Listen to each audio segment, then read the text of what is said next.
Hello, next community. I was having a little fun here. Happy 4th of July.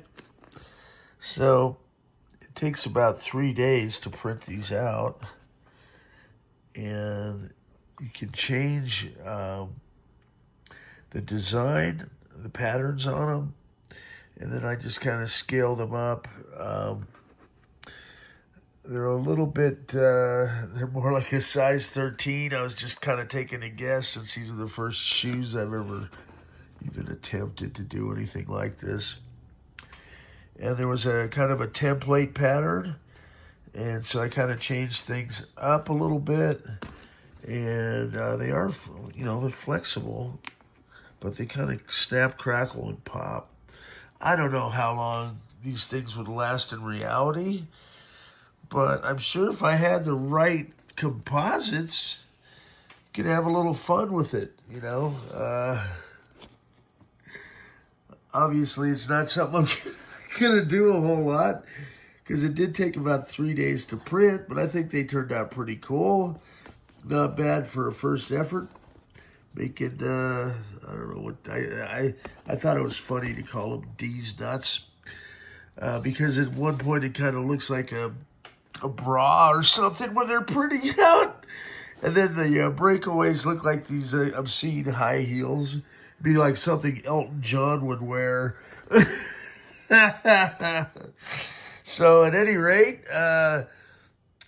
hope your day's going well, and I hope you got a little bit of a laugh out of these. If anyone wants to buy a pair, I could certainly print up. Might make for a fun, like Bozo the Clown Halloween costume or something. Or for those into weird fetishes, this might be the ticket. The other thing, I think I would probably recommend wearing socks with these because it's kind of like the plastic's a little bit sharp, if that makes sense, just these edges.